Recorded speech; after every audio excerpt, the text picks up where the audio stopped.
Okay, namaste and a very good afternoon to all of you. Thank you to all for joining in today's session despite of your busy schedule with us, on Saturday.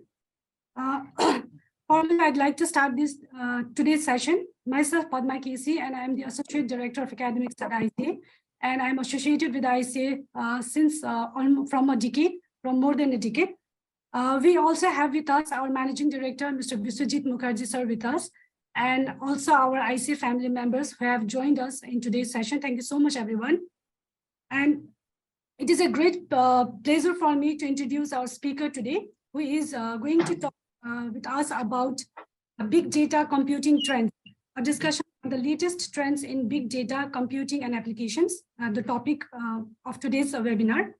He is a Professor Dr. Sandeep Singh Rawat, currently working as a professor in School of Computer and Information Science at IGNOU, Delhi. Professor Dr. Sandeep is an experienced researcher and consultant with proven leadership abilities in areas of knowledge extraction, information system, and machine learning, database, information retrieval, data warehousing, big data analytics, and group discussion support system. I hope you all have also gone through his CV, which we had shared while during an invitation email, via email. And let me also add that after this session, we will have question and answer session for almost 10 minutes. So in that session, you may clarify your queries if you have any related to the topic. And formally, I'm very much grateful, and I'd like to welcome Dr. Sandeep, Professor Sandeep, sir, in today's session. And I'm extremely overwhelmed for this opportunity to welcome him in the virtual screen. Sandeep, sir. Thank you, Miss. Sandeep, sir, thank you so much, sir, for joining in today's session despite of your busy schedule. Saturday का दिन भी हम लोगों ने आपको invite किया, sir. Thank you so much. Yes. So the screen and the platform is over to you, sir. Thank you so much, sir. Yeah. So what I will do, I will share my screen. Is that okay? I think we've given the option, right? Yes, option is already been given. I hope you guys can see my screen.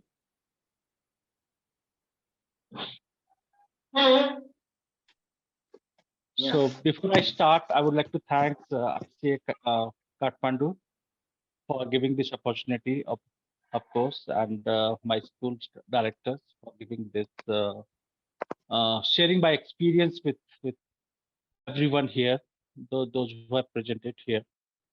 And so what I'm going to discuss today is I'm going to talk about big data computing trends. Though my research experience is in data mining and also in a big data environment. So I will take you to the, maybe I'm assuming that most of my students, they don't know much about the big data. So what I will discuss here is I will discuss briefly about what exactly the big data is, right? And okay, so that is what I'm going to discuss. So I will take you to the rise of big data, harnessing the big data. So we'll take you the different definitions of big data actually. What are the important characteristics of big data? Like how do we define big data basically? Followed by different latest trends in big data industry. And then at the end of this, I'm going to discuss one of the most important case study where I was involved, like during my postdoc in USA. I was involved in this particular project, and I will just briefly, I will give you the glance of what exactly we did and how exactly we have used the big data technology, and not only because big data is just a data. So on top of that, we have used some kind of visualization techniques. So we use public Tableau. So this is one of the visualization tool which can be used to visualize your data.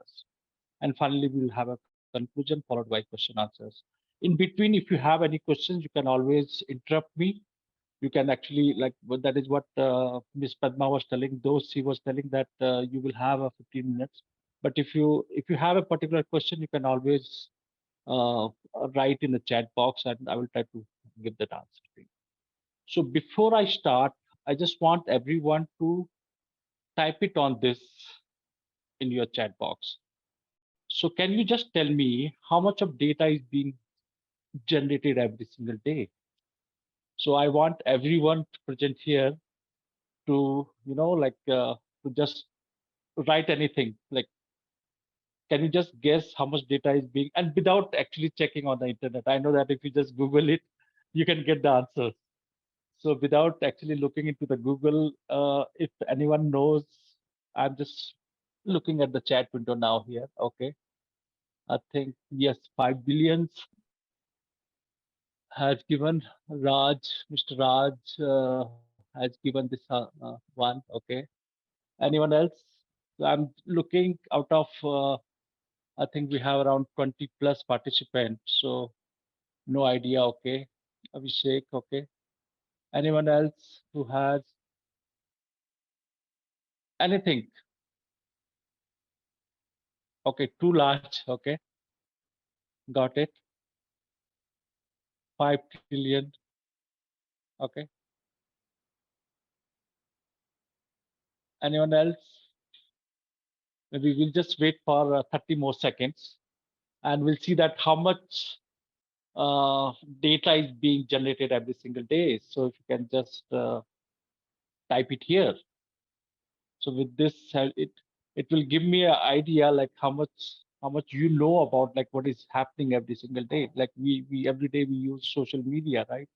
And that is one of the biggest source of how the data is being generated. So now you can actually guess that how much 100 trillion. Okay, infinitely. Okay.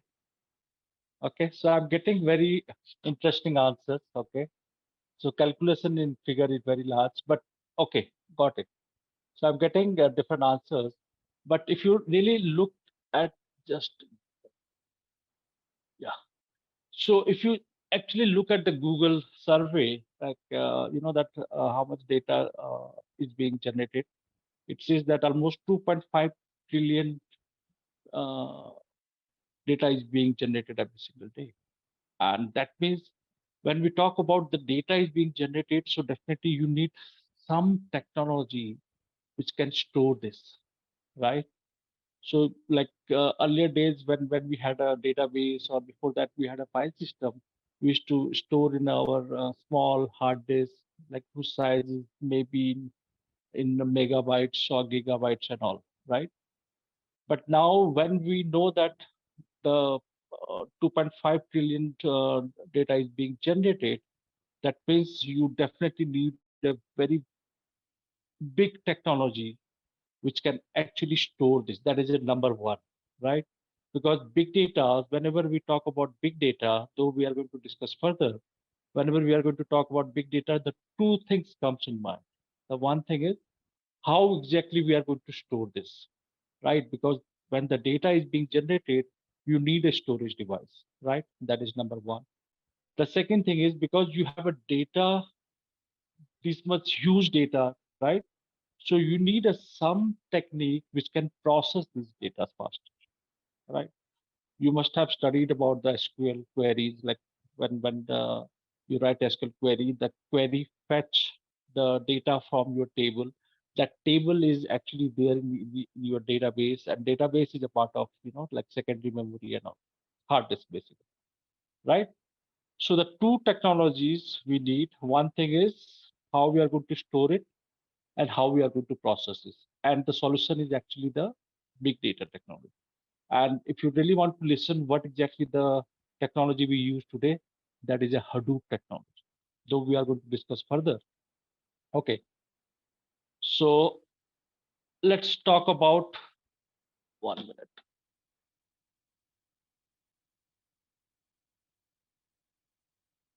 Just a minute. My slides are not moving. Is my slide is moving? No, I think. Okay. So if you really look at the United Nations, what exactly it says that? It says that according to 68% of the world population, they are going to be projected to live in urban areas. Almost by 2050, more than nearly like 70% of the world population is going to live there. It means what? It means there will be a tremendous growth in the digital ecosystems of the organizations. right? And when we talk about the discipline of data science, basically, so data science not only talk about like how we are going to store it. That means we are going to talk about the big data. Not only we are going to talk about the big data. We are sometimes we also talk about the machine learning, right?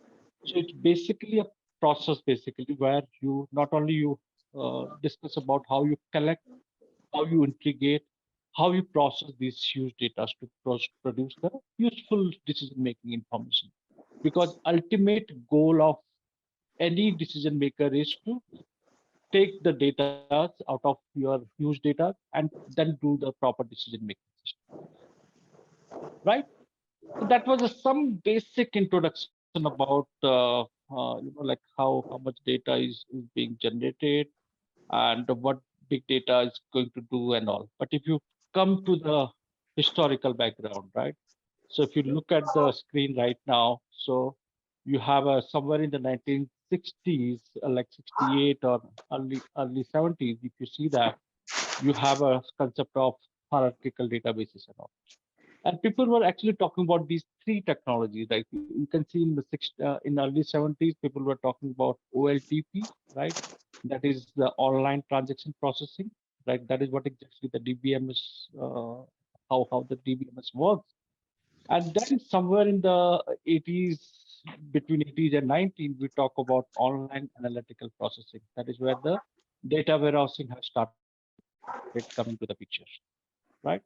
And if you compare in the early 70s, people were taking decision based on the day-to-day data, right? And whereas when we talk about the data warehousing, online analytical processing, they were taking the decision based on the historical data, right? And these historical, when we have historical data, you know that all these historical data helps the decision maker to take the right decision. Because ultimately, the CEO of the company wants to take the right decision. And if we have the data, you know that the data is the new oil today, right? That is how the data is being generated, and this is how the data is so important today. And somewhere in the 90s and 2000, like people started talking about the real-time analytics processing and all. That is where, people talk about big data architecture. They talk about technologies, what technology actually used for processing these huge data. Because when we talk about the data warehousing, they were actually maybe talking about maybe 1 terabyte of data. But now we are talking about the real-time analytics. We are talking about the big data technology. That means we are talking about minimum 100 terabyte of data, or maybe petabyte, jottabyte of data. And when this much data is being generated, so definitely you need some technology. When I say technology, you need a storage and you need a processing tools which can actually process these data, right? So now what has happened? The model of generating and consuming data has been changed, right? So in the older model, if you see that, the few companies were actually generating data, right? And all others were actually consuming. So if you look at the screen, there are something we have shown, like there are newspapers. People were actually looking at those sources, and based on those sources, they were actually taking decision. Maybe something is coming on the newspaper. Okay, they look at the newspaper and then say, okay, let's take a decision. So all others were actually consuming those data. But what happened when you have a new model? Now what is happening? All of us, including you and me, are actually generating a lot of data, and all of us are consuming it. And this is the biggest change in the like big data, or I would say the cloud industry, right? Because cloud has moved from, like when we talk about the database technology, we started from the file system where everything was getting saved in the form of files. There were disadvantages. We know that when the power fails, everything goes off. Then database has come into the picture. So database has evolved and they started coming with the acid properties, atomicity, consistency, isolation, and all those things, right? Then people talking about the distributed databases because everything was happening at the centralized system. Now, if somebody who is sitting at Kathmandu place and would like to consume my data, which is happening somewhere in the New Delhi right now, so he needs some kind of environment, right? He needs some kind of distributed environment where they can actually process the data. And that was a real change. That was a real change in the centralized system and distributed system. And that is what is happening today, right? So we have moved from file system to database to what I will say, the distributed databases, then big data databases. In between, there was a Git computing as well, right? And then big data technology has come, and then people are actually using the cloud, right? The only difference here, if you see that instead of having at one single place, now all the data is there in the cloud. So cloud is definitely it's sorry. I will request everyone, all the participants, if you can be in mute mode, and if you have a specific question, you can always interrupt me in the middle, right? So that was a real change. So people have moved from file system to big data to cloud now, right? There are few problems with the heterogeneous because when you wanted, and all these things was possible in the distributed environment. It was possible in the database system as well, right? But there were few challenges. There was a few problems when we talk about heterogeneous information sources, because when you wanted to integrate the data from the multiple heterogeneous sources, you know that the data might be in a different format, right? And when we talk about different formats, so usually you have a three different types of format, right? So we started talking in a structural data, we have a semi-structural data, when we have a unstructured data today. And when we talk about big data mostly deals with unstructured type of data. We'll discuss further, but there were a few problems associated with the heterogeneous information sources, and all these problems were solved in the what you call big data or data warehousing. After that, all this problem was addressed in the data warehousing, but data warehousing slowly people have started moving towards the big data, and big data people again, there is always a discussion whether big data is good or cloud is good, like having a centralized system or having a buying a computer. Like suppose one of you would like to start a company, big data company, who want to process huge data. So whether you should purchase a cloud space or whether you should invest money in a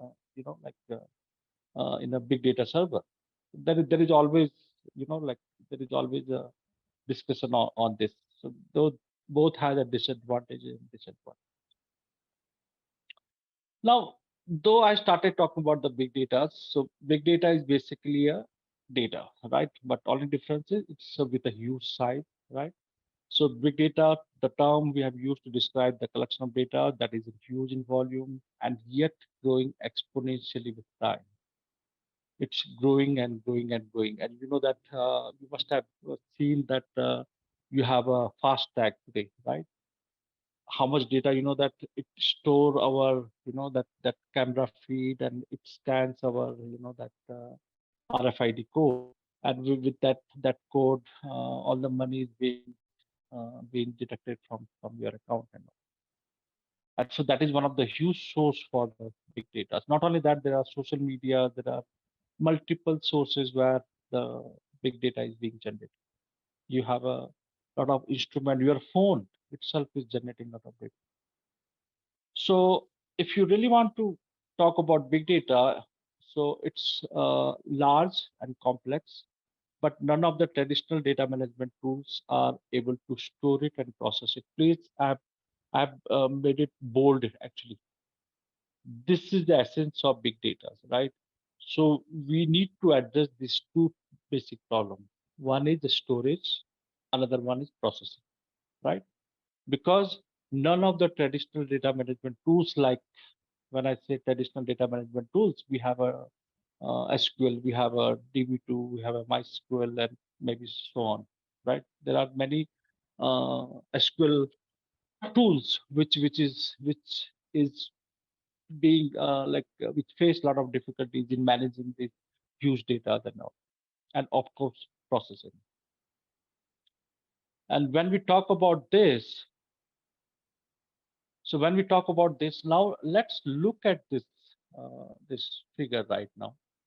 And you can see that you have a customer. My customer is a one person basically. Now with this diagram, I would just like to show you that how much data he's actually creating, he or she is actually creating. Maybe he's going to the social media, he's having the banking or finance things, he has his own history, right? Maybe he's working somewhere in the IBM, or maybe he's working on SAP technology. He do a lot of online purchasing. He do a lot of, he watch a lot of Netflix movies, or maybe something to entertain himself or herself. And he do a lot of online gaming and all. So you can see that all these things, a single person every single day actually is contributing to a big data, right? So definitely you need a technology, you need a big technology which can help you to not only to store it, also to process it, right? Now, after understanding little bit about the big data, I can understand if you are hearing this big data term for the first time, just understand big data is a data, right?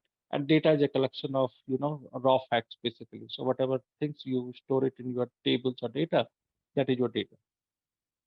And when I say big data, your data can be in structural form. When I say structural form, it can be in a rows and column form, right? So you have a tuples. If you are from the technical background, you must be knowing all this, right? So you have a rows and tuples, or rows columns, and every rows is basically a tuple, basically, right?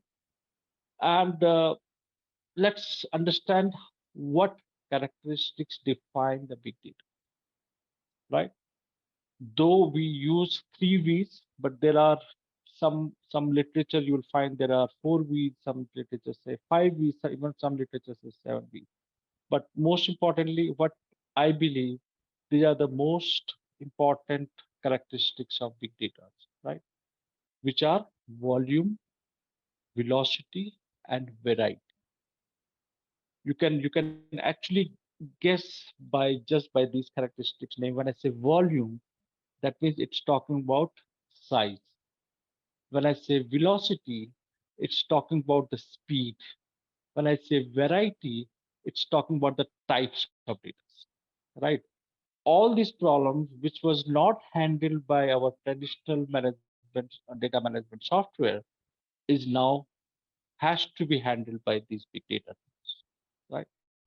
So before talking actually about the Hadoop or some other different technology, it's basically a different characteristics which is actually helping you to understand what exactly the big data is, right?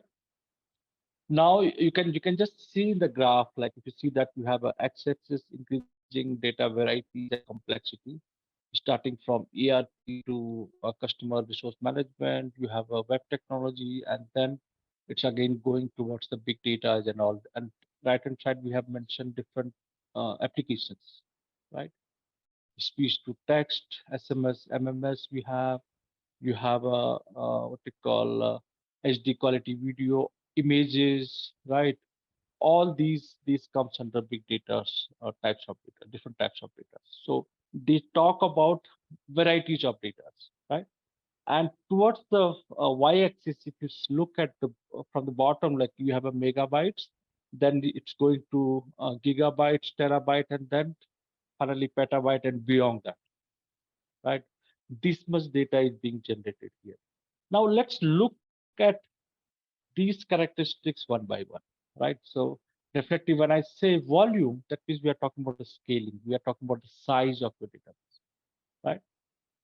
Now, if you look at maybe from 2009 to 2020, it has been increased 0.8 zettabytes to 35 zettabytes, right? So you can see that entire digital universe data is actually has been increased 44 times more. That means the data volume is increasing exponentially, right? That means definitely you need some technology here, which I'm repeating again and again. So you need some storage technology or some devices which can actually store these huge data, right? So data has moved from terabytes, then petabytes, and exabyte, and then we have a zettabyte. And there is an exponential increase in the how the data is being collected, how the data is being generated, right? Now let's look at the varieties, right? When I say variety, that means we are talking about the types of data.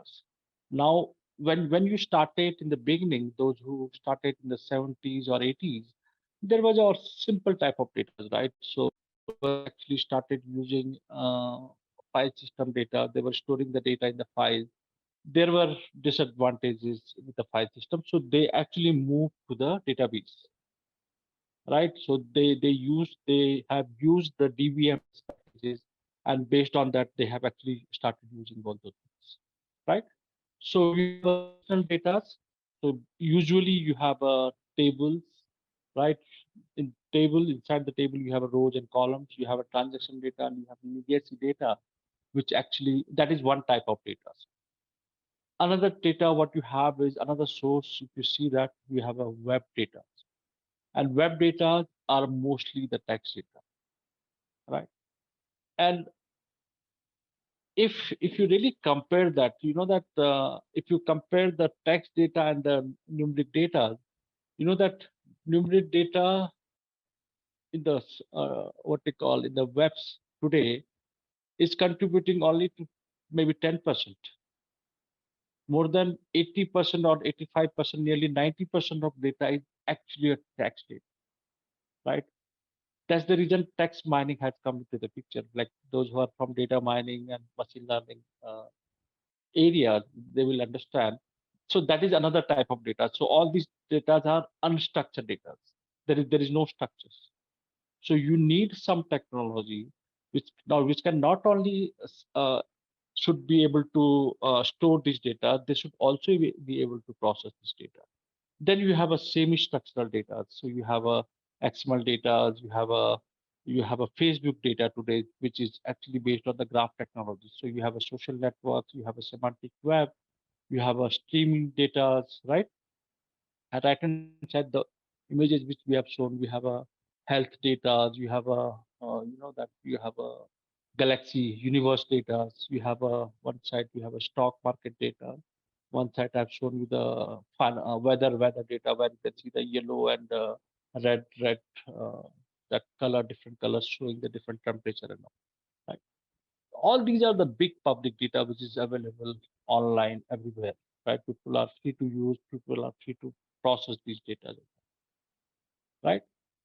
So when you have a different types of data, when you have these many varieties of data, right? For example, if you are working on say the case study which I'm going to discuss today is talk about the transportation system, right? So when you have a transportation data, not only you have a relational data, you have a video data, you have a audio data also, where people have giving some kind of reporting through the audio and all.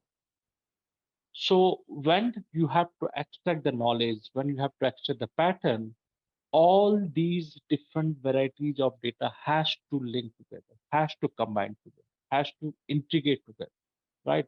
Then only you can get the meaningful data. Then only you can actually extract the knowledge or pattern from your data or big data or whatever you see, right? So we have a real-time data, which is basically faster.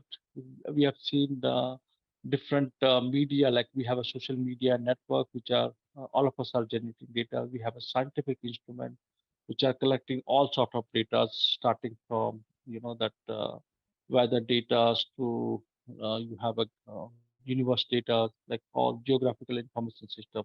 All these are you have a mobile devices, which is tracking all your objects all the time. You have a sensor technology, right? So IoT also come into the picture when we actually talk about different types of technology, right? And the progress innovation is no longer hindered by the ability to collect data now, because you have so many technologies which is actually helping you to, to collect the data. In an earlier time, like there were a very few ways to collect the data. Maybe people will do the survey and they will do manually, or they will just enter manually and collect the data, right? But now, like when we talk about this ability to manage, analyze, summarize, visualize, and finally, why we are doing, because we want to discover the knowledge. We want to extract the patterns from the whatever the data you have collected in a timely manner, scalable fashion, right? So third V characteristics, that is the speed here. So we know that when the data is being generated fast, that means that need to be processed fast, right? Because if you take late decision, you might miss the opportunities, right?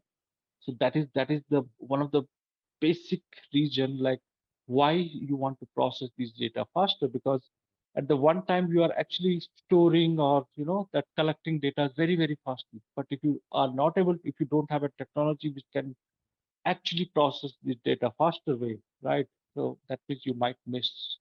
For example, we talk about healthcare monitoring here, like where the sensors are actually monitoring your daily activities and your body activities and all, and any abnormal alerts, notification, measurement need immediate reactions, right? So that is how important the that velocity or the speed or the processing, not only collecting, not we have to process very very fast. So we talked about three V's, right? So we talked about volumes, we talked about velocity, we talked about that you have a different speed, streaming data are coming, milliseconds to second respond. Then you have a varieties of data starting from structured data to like semi-structural data to unstructured data, right? And then there is another important piece which I feel I should also discuss briefly here, that is a veracity. So veracity, when we talk about veracity, that means we are talking about the data quality. So whatever you say in the beginning, you have a huge data which is being generated, you have a faster data which is being, like being generated, you have a different types of data. But if you don't have a quality data, whatever the, storage, wherever you are storing, and then you are processing, you will not be able to, get the quality results, right? So that's the reason people who develop the machine learning system or deep learning system or natural language processing system, they actually always go for the pre-processing, right? Where you try to remove the data, what you call, if you have a consistency issues, right? If you have ambiguities, you have a latency issues, or you have some kind of, that missing data problems, or you have a uh, what you call whatever the problems we have with the pre-processing related things. So people has to go with the pre-processing, where you try to to reduce the data. Sometime maybe sometime you have to transform the data. Sometime you have to normalize the data. So all those different techniques you actually do for whenever you are going for any big data system or machine learning system. And so after understanding briefly again, I will say that nobody can understand everything in half an hour or 45 minutes. Like so. Let's talk about briefly talk about the what are the different trends in big data, right? So this is something related to you have a like I think in one of the slide I was talking about how the data has moved. That the way we used to process the data, the way we used to store the data, starting from the file system to like database management system. Then you have a distributed system. Then you have a somewhere you have a data warehousing system. Then big data, and now people have started towards the cloud computing. So when they have moved from file system to cloud computing, people actually start talk about the software as a service in the beginning. Like they wanted to give the if you want to use a specific tool which is available at one place, you don't need to install it at your place. You can actually use those services from the different vendors online, and maybe according to your use, just pay and go. That is a model, like cloud computing, how the cloud computing works. The same manner, as I mentioned earlier, data is a new fuel, right? Data is a new oil, basically, right? So now everybody needs a data. So they have started talking about how the data as a service can be can happen in the uh, recent time. People talk about software as a service now, but now they're also talking about data as a service, which is another big trend in the big data industry. And then they are talking about the responsible and smarter artificial intelligence kind of system, right? Now, if you talk about artificial intelligence system, if you talk about machine learning system, right, you definitely need a data, right? And the simple thing is, if you have a historical data, if you have a data in the huge size, there are chances that whenever you process this data, it will give you the smarter answer. It will give you the good answer. Like when I say good answer, it will actually will help you to get the meaningful data from your database or big data or files, whatever you say. People talk about predictive analytics. Like they actually wants to predict, like what will be the stock price after 1 week or maybe after 1 month, right? Or they want to predict that what will be the weather after 10 days. So all these weather forecasting system, your stock market prediction system are actually using these big data technologies. Where why they're using, people earlier, they were actually able to store this data in a historical way. They were using the data warehousing technology, which works almost in the same fashion. But there was only one difference. Most of the data warehouse technology were happening actually based on the one type of data. Now you'll say, like, we haven't discussed about the type of data, but if you look in the previous slide, I have talked about the varieties of data, right? I have talked about structural data. I talked about semi-structural data, and I talked about briefly, though I've talked about briefly, unstructural data, right? Now, when you talk about, like when you talk about extracting the knowledge and all different kind of different types of data has to be linked here, right? That's the reason this big data technology is actually helping you. It is helping you to store your unstructured data, right? That is how exactly they are. So we use NoSQL for that. Maybe we might have a we might can have another session on those technologies where we actually how we can show that how exactly they used NoSQL techniques uh, to store these unstructured type of. People talk about edge computing. Like now, what was happening? Like whenever you wanted to process the data, right? So what will happen? You will send the request to the server, right? And server will process your data, and then they will send you the data, uh, whatever the like whatever the reply, whatever the answers that server will give, it will come back to the request client. Now, the model which we talk in edge computing basically is talk about why don't we can have this computing at the client itself, right, at the edge itself. So if you can have all these things can have, definitely we can save a lot of time, and time is the money today, right? Everyone know that. So not only we save a lot of money to lot of time to to process our data, which is, and again we have to receive the data, which is actually there at the very different locations, right? And this is how the another trend which is happening in the big data industry. Then we talk about natural language processing. That is where we used about NLP. We talked about our local languages. We talk about our regional language. People might use the Nepalese language to to process. That people usually use English, right? But if somebody wants to use his own language, own regional language, so what exactly can be done? So people talk about natural language processing. People talk about deep learning models now, which is again helps you to so at the back end, big data helps you to store all these type of data, and then on top of that, you have a NLPs or you have a predictive analytics, or you have a machine learning tools, or you have a deep learning tool, or you have edge computing, which actually help you to to process that.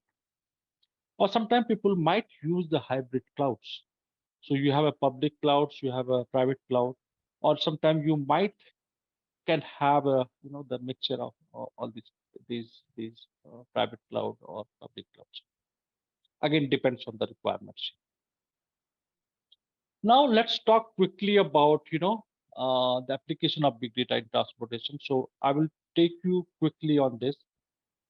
So what exactly how exactly we did this big data in transportation industry. So what is big data in transportation? Again, you have a large complex data sets, right? And let me repeat again here. So you have a different types of data, right? So you have a structural data, you have a semi-structural data, and you have a unstructured data where you have a data in the form of images and videos as well, right? So there was a large and complex data set which was difficult to process using traditional database technology like any DBMS software setup, right? And we talked about these four different dimensions. So you have a almost like a Chicago, which is generating almost 35 million traffic records every single day. You have a more than 500 million tweets per day, which is talking about the velocity. That means you have to process this data. And when we are time talking about the transportation, they actually are there is a transportation Twitter handle of that particular transportation department, which actually help you to generate these data, and finally we have to link this type of it. You have a social data, you have a different sensors, videos, online data, which is actually helps you to understand like these many types of data is being used to to handle big data in a transportation. And then you have a veracity, because there might be many reasons, right? Your instrument might be faulty, right? And the time which you were taking, that time there was no recording, maybe there was some problem happened with your sensors, right? And because of that, the data which you have received is having the missing values, or it's having the noisy data, right? So what it says, unless you have a quality data, so no quality data, no quality results here. So almost 30% of data collected is not usable for the real-time decision-making system. Now the motivation is like how big data can help in transportation.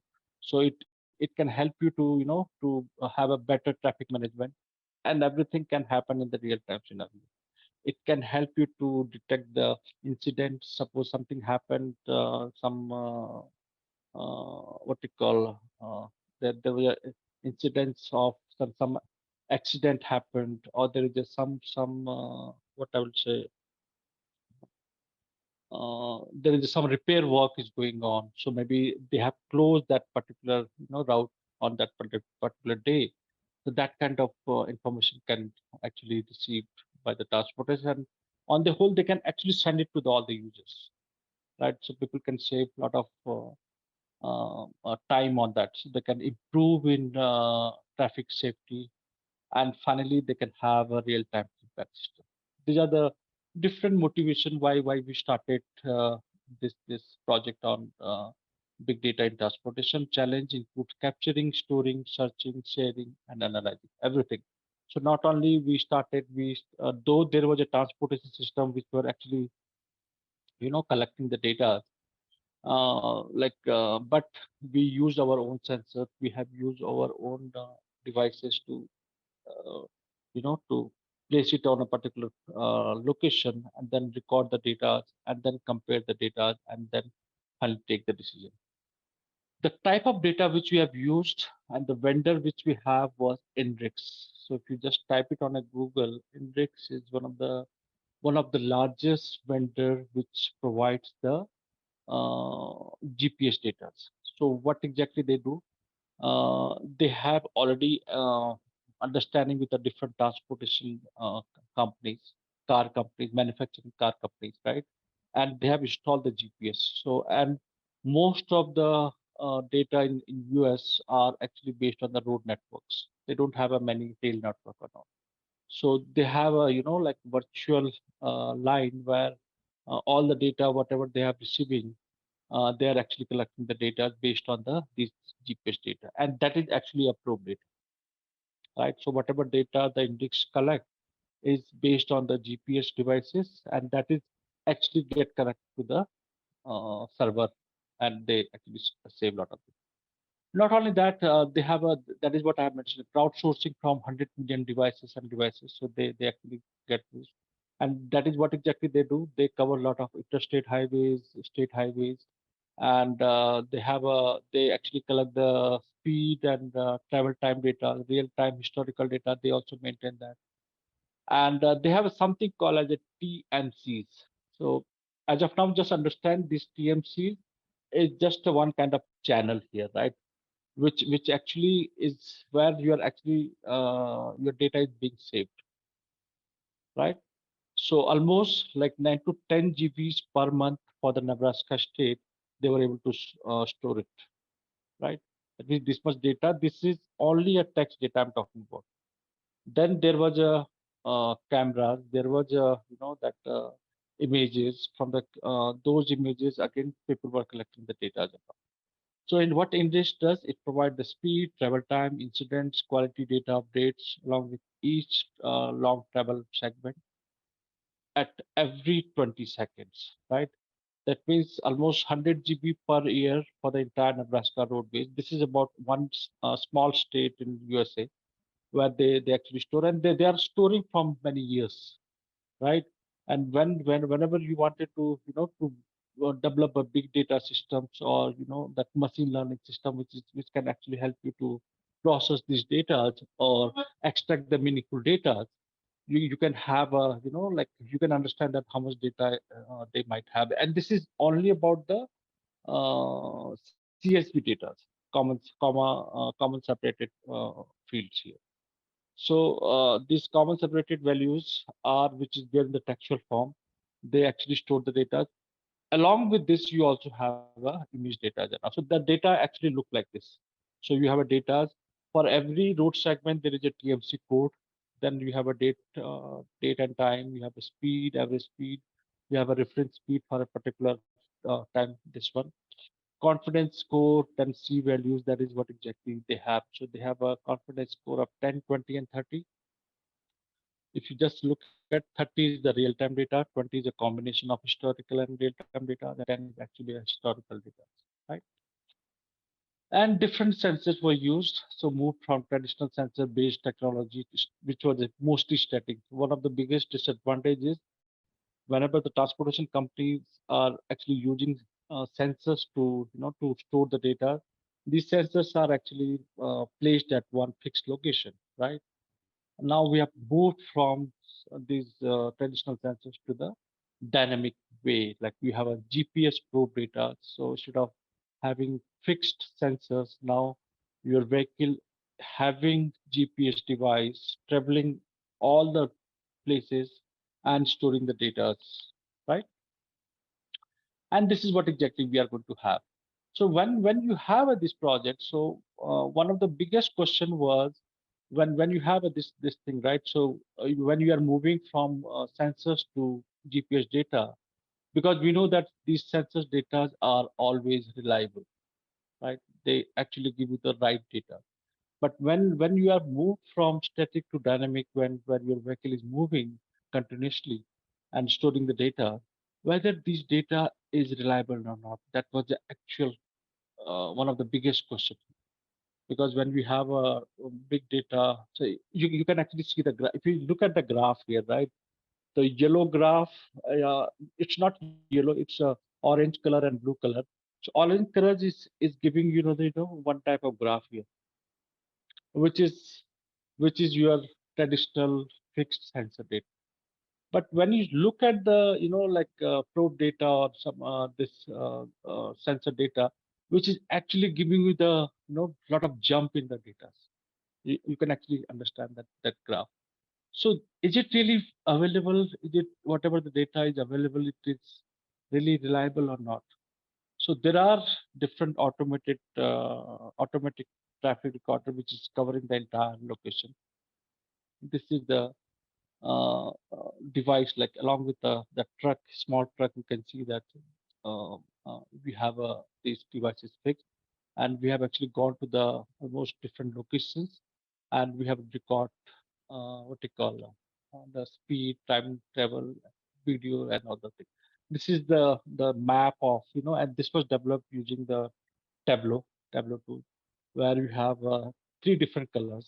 The green colors always give you the real-time data, whereas we have a yellow color which is giving you the historical data and the real-time data, and then you have a red color which is actually giving you the historical data, right? Then okay, let me just see if you have any questions here. Okay. Is it global total data? Okay, kindly fill the okay. So I think one of the participant has asked Saroj Kumar, is it global total data? Can you write your query again? I could not understand properly. Is it global total? Maybe it's not global total. What I have understood to your question is the data which we have talked here is actually talking about the Nebraska state. Like out of 50 states in the USA, this is one of the state, right? And different uh, locations was identified. Like as you can see that we have a 16 location we have identified. On these 16 different locations, we have compared with the TMC data. So TMC was the place, that traffic management channels here, which was actually storing your data. This was compared with our sensors. So at these places, you already have a different sensors, and based on those sensors, you have a just a thing. There is issue with my. Okay, let me just.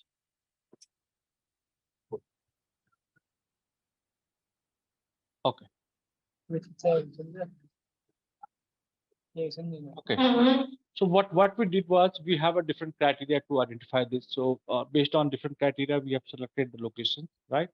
And we have a 16 different location in the state of Nebraska, and we use public Tableau to to visualize the thing. It's one of the most powerful, and it's free for academic purpose, right?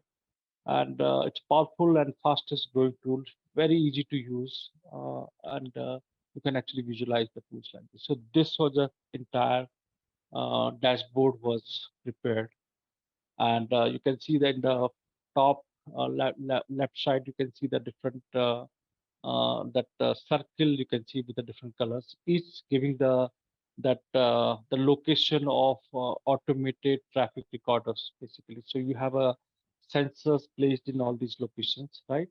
And then you have a right hand side. These are the reliability curve where we have built the reliability curve based on the different dates for a specific TMCs for a specific location. And then you have a what you call you have a different length of these TMCs. Then what is the average annual daily traffic on those different locations? Then you have a confidence level 30. Confidence level 30 is giving you the real-time data. And we were actually also considering what is the actual distance from the entire location, right? And this was another interesting results we got. So these are the 3 years data. We have like 2014, 15, and 16 data for the interstate 80. And interstate 80 is basically uh, this one, the where you can see the green line, right? If you look at the graph, interstate 80 IAT, that is the location which is starting from Iowa to Nebraska. Sorry. So that was the location covered here, and you can see the lot of peak in the the top side, and then there is no data filling that. So this is actually giving you the what they call the most congested year was 2014, right, near Omaha, where they have used that is one of the locations here, right? And this was an interesting comparison between summer and winter. In winter, you can see that most of the time the traffic is very high, right? But in 2014, maybe there might be a good reason to have this congestion. That was if you compare the 3 years data, so that was the most interesting data. So finally, like what I will do is like I will take you to the before concluding what I will do, I will take you to the different what you call, or let me just show you one of the this. Can you see my screen? Okay, I think you cannot see my screen. 1 minute. Let me just share the right. So this is a live one. Maybe you can just see that the screenshot which I have placed in the my PPTs. So this was a real time. Maybe if you just click at one place, I just click at this location ATR8. So what will happen for ATR8 location? It will actually give you the reliability curve. It will show that what was a TMC which is responsible for that particular ATR. ATR is an automated traffic recorder that is a fixed sensor. And what was the confidence levels in that particular, sensors or channel? Then what is the annual traffic recorders and what is the distance from the ATL location? So these are the different things was covered. Similarly, we can actually store the data, and then we can actually get this data. Okay.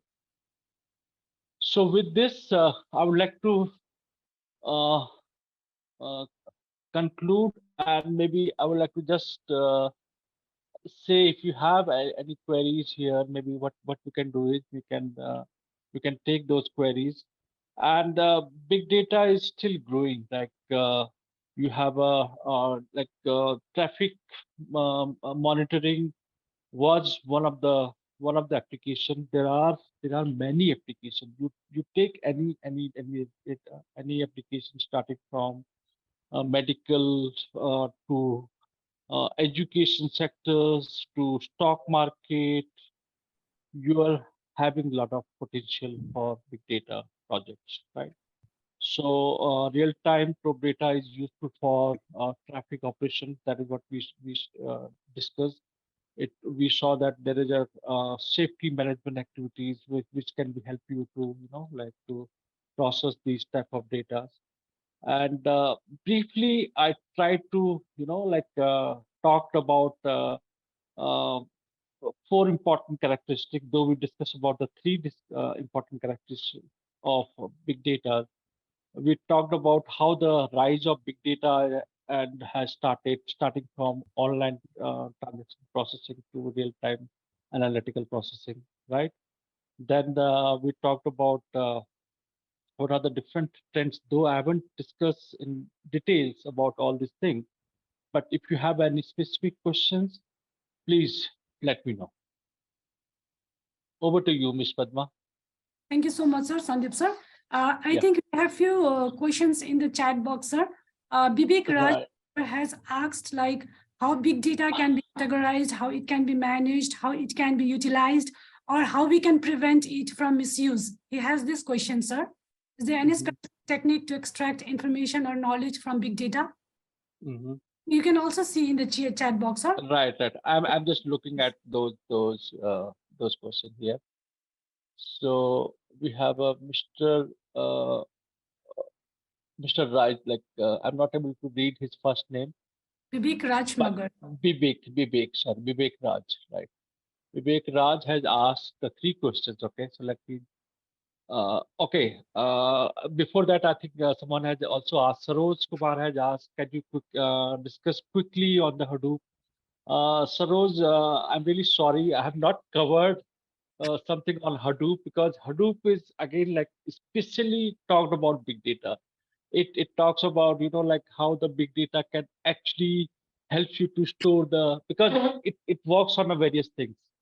So let me talk briefly about Hadoop, like how exactly the Hadoop works. So Hadoop has come up with two main ideas. One is to store and process it, right? For storing, what exactly they have done is they have used the cheap hardware. When I say cheap hardware, what is a cheap hardware? Like most of our desktop, which are not used. So their processing things, RAM, hard disks are clubbed together, right? And Hadoop has a software which can actually help you to to combine all these resources jointly, right? So suppose you have a 4 GB of RAM at one desktop, 2 GB of RAM at one desktop, 1 GB of RAM at one another desktop. That means 4 plus 2 plus 1. That means finally we can build a system that is what we will call it as a big data system, which will have a processing speed of 7 GB. Sorry, 7 GB RAM storage, right? So earlier it was only 4. Then there was a separate system which was having only 2 or 1. Now, along with this 7, that means what do you mean by 7 GB? That means you can accommodate more data in your main memory, because that is the only time when the computers spend a lot of time to process, right? Because whenever the data has to be processed, we everyone know that it has to be there in the main memory, right? And if the main memory size is too small, that means every time you have to take out the data which is already there in the main memory to your secondary storage, and then to process the what you call sorry, then take the new data to the main memory to process it. So Hadoop actually helps on that. Not only Hadoop, like it also have a software, right, which is actually help you to process the data. I hope I made you clear on this. Maybe we can have another session where I would like to discuss especially on the Hadoop technology, where that how the data node or link nodes are there, which can actually help you to do this. Second question, Vivek Raj, where he has asked like question number 1, how big data can be categorized? So is it limited to 4 Vs? I think I have answered these things, because though we talk especially about the 3 Vs, like we talk about volume, we talk about velocity, we talk about variety, right? But what has happened, people in some literature, they talk about 4 Vs, some literature, they talk about values, there's some literature, they talk about 7 Vs also. So how it can be managed? And let me talk one more interesting things for big data also to you. Like, for example, when I say 100 terabyte of data, right? It looks huge data. But for me, where I'm managing maybe more than 1,000 terabytes of data, maybe for me, 100 terabyte is not a big data. So it's like a perception, right? Whereas the one company which were storing say 100 GB of data, say 1 terabyte of data, or maybe 1,000 GB or 1 terabyte of data, right? For them, like storing 100 terabytes is huge data, right? So again, it's like a perception, but definitely you always need a like tools which can help you to store or manage all these things. How to prevent it from the misuse? I could not understand question properly. Misuse in the sense, maybe because misuse, because now when you have this, can you write this question again, the first question, Vivek? Meanwhile, I will try to give you this answer on the second question. Is there any specific techniques to extract information knowledge? There are many techniques, starting from data mining, machine learning. I think somewhere I was talking about the deep learning. All these tools will be applied on the big data. You have a data mining, you can apply on files. You have a data mining, you can apply on database. You have a data mining technique, you can apply on big data. So if you talk about the different techniques on extracting meaningful data or knowledge from the data, technology like a data mining, machine learning, and what you call, you have deep learning techniques, right? So which actually help you to to extract this data, how to utilize or take benefit from the big data in our daily life. Like like it helps you to manage the data. Like unless you are working on a project, like every day, though we mentioned that we are actually contributing, we are not only consuming, we are generating huge data, right? So social media, somebody wants to do a project in a social media, for example, right? So definitely, that social media is one place. Twitter gives you a lot of, like public data to do the research. So maybe those data which is being generated every single day can be actually used as a research work, where these data are maybe after filling few formalities, I think the data they will share it freely. So there are public data from the social media, including Twitter, which can actually uh, help you to do that. Okay, so Vivek has asked, people can use big data for wrong purpose intention. Yes, any technology can have this thing, that. So maybe if you can just mention like what wrong purpose they can use. People are using big data for two purpose, Vivek. One thing is for the storage, because we started with the same thing in the very beginning, and second thing is for the process. These are the two main things. Other than that, there may be many reasons, right, where people can make use of different technology and all. But when we talk especially about the big data, we use it for especially for two purposes. One is for storage, where we use the Hadoop technologies to to combine the resources of different cheap hardwares together, and then then use techniques like a map reduce. I think that is one thing which is comes under Hadoop, which helps. It's like a programming framework, right? When I talk about map reduce, so it actually helps you to process the data faster. That is how objective can be used. Let me see if you have another questions. Can you please put some light on how big data is exactly different from a relational database and their working principles, so that big data will be a good idea to use processing and storing huge data. I think we talk about three different types of data, right? So if you remember, we talked about DBMS system. I think everyone know what is DBMS system. It's structural databases. So when we say structural databases, we have data in a relational databases where you store the data in a tabular form, right? Now with the big data, not only you can keep the relational databases, not only you can keep structural data, you can also keep the semi-structural data. Now you can ask me what is the semi-structural data, right? So if you have worked on JSON, Java Server Object Notification, if I'm correct here, JSON format. So there are databases which will be there in the JSON format, and these are basically, or you have a XML files. XML files are actually a semi-structured data. You have a text data. I think I have mentioned somewhere in the slide. Most of your most of your text data from the web site are actually a unstructured data. There is no structure.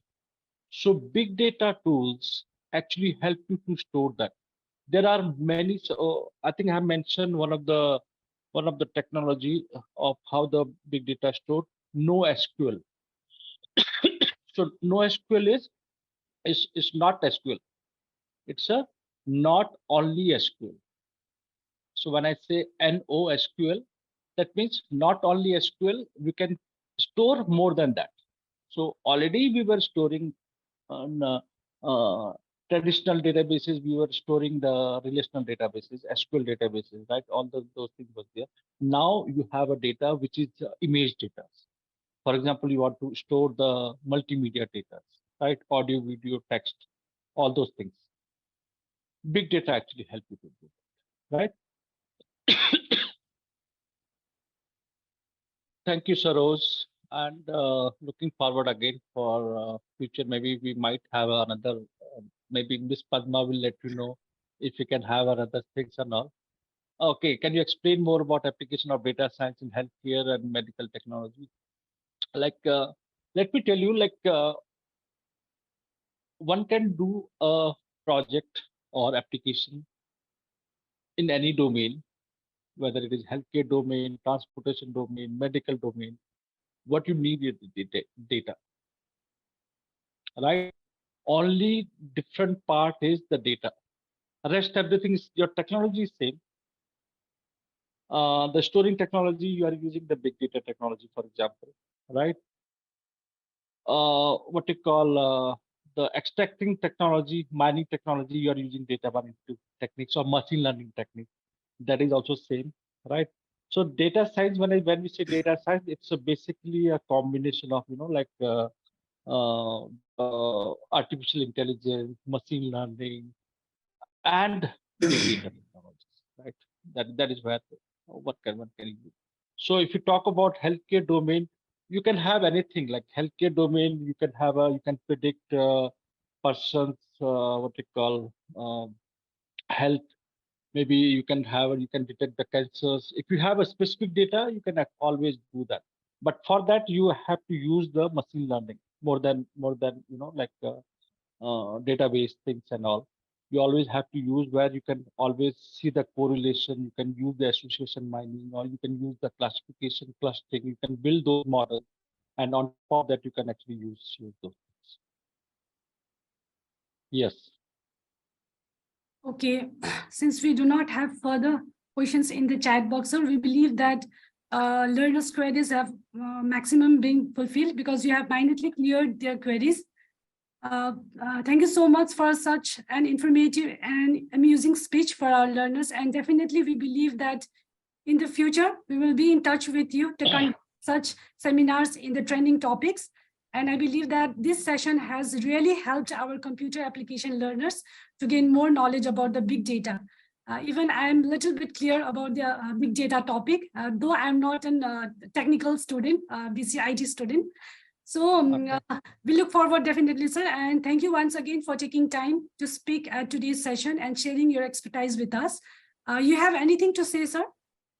Nothing. Just I would like to thanks all the like organizing committees, including Ms. Padma and all the people who are sitting at the different regional centers and all.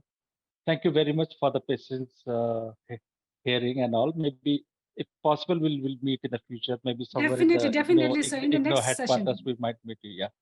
Yes, sir. Yeah. Yes, sir. Yeah. So before I hand over this platform to our Managing Director, Biswajit, sir, I request our learners to kindly mark your attendance in the link that our subordinate, Ms. Smriti Dhakal, has been sharing in the chat box.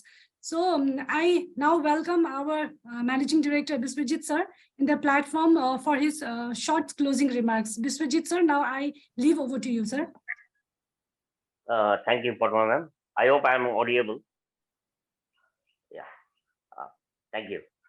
First of all, I have to thank Professor Dr. Sandeep Rawat for his this wonderful presentation and for his time.